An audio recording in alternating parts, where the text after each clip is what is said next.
All right, we've all been kind of expecting this news, but after the most disappointing and embarrassing finish for the U.S. women's national team at the 2023 World Cup, head coach Vlatko Andonovski is stepping down as the team's head coach. We've all been expecting this, and frankly, it's quite deserved. It was an embarrassing, piss poor performance from this women's national team, our worst performance in World Cup history. Frankly, we had never failed to reach at least third place in a World Cup, and now they're in the round of 16 and eliminated. That's just not good enough for this team, for this federation. They expected way more. They came into the World Cup as the number one ranked team, and honestly, they were abysmal through and through. Really poor performances in the group stage. Honestly, should have lost their third group game to not even make it to the knockout stages after a terrible performance against Portugal. Now, I'll give it to them. They really brought the heat. Their best performance was in the knockout rounds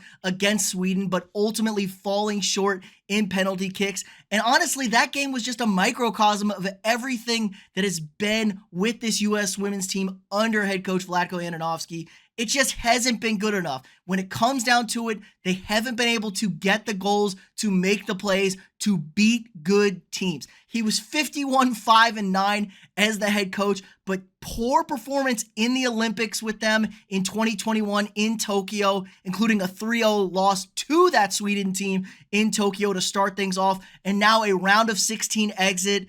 He never had a shot.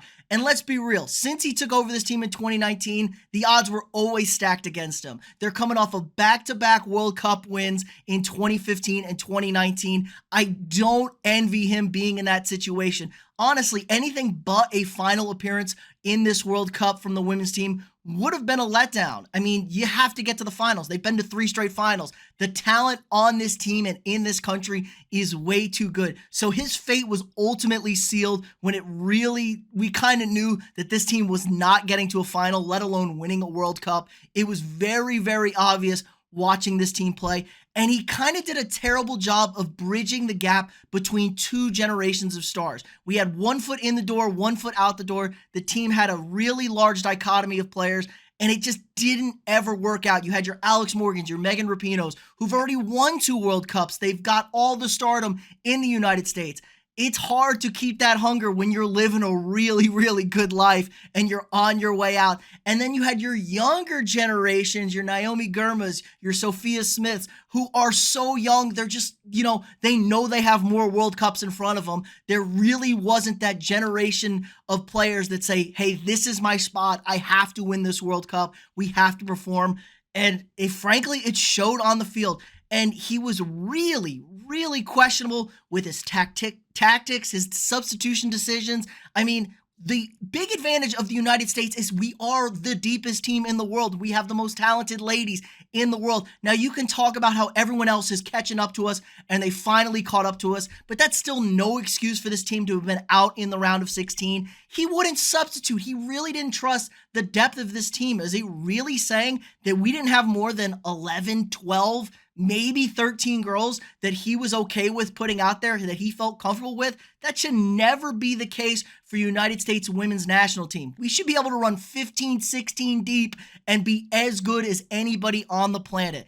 But now the question is, what is the U.S. Soccer Federation going to do? This is a very, very enticing job to the world's top coaching talent, I would think. You're not the person that has to follow in the footsteps of the great success. Now you get the opportunity to rebuild the redeem team, just like the U.S. men's basketball team. We saw a lot of similarities. We hated that team in 2004. It's kind of a generational issue there. They fell short in the Olympics for the first time ever. And then they brought in 2008, the redeem team, one of the best teams ever. This is the perfect spot for somebody to take over this job and bring us back to the top. They've already got all the history, all the pedigree, all the support, all the talent they could possibly ever want. And now the pressure isn't on. I mean, it kind of is on. There's always pressure with a job like this, but it's a great opportunity to rebuild the team, rise from the ashes anew, and bring home that 5th World Cup. But the U.S. Soccer Federation is really struggled with these head coaching hires. I mean, the men's team hire has been a disaster, and it's strange that they aren't able to get top coaching talent, it feels like, for these two federations. I mean, both these teams are filled with talent. They're hungry to compete. I know the men's team is a far way away from the quality of the women's team on the global stage, but we have our best generation of young players, and it feels like 20 years since maybe 2002 in Seoul, Korea, that we're going to have coming up, and we couldn't lure any of those top head coaching candidates for the U.S. men's national team. Now, I think they'll be able to do a little bit of a better job with the women's team to get them in. Like I said, these old guard players are all gone. Now we have our young team that's going to be super hungry, super wanting to erase that stench that we all are feeling after the 2023 World Cup performance. And honestly, it's a damn shame for the women's soccer game as a whole. Now, it's great that the rest of the world is caught up, invested in women's soccer, but I'll be very interested to see what the ratings are as a whole without the Americans in this tournament. And the timed issues. I mean, it's in New Zealand and Australia. The timing has been horrendous for these games. We're talking 2 a.m., 3 a.m. East Coast times, 6 a.m., 5 a.m., kickoffs.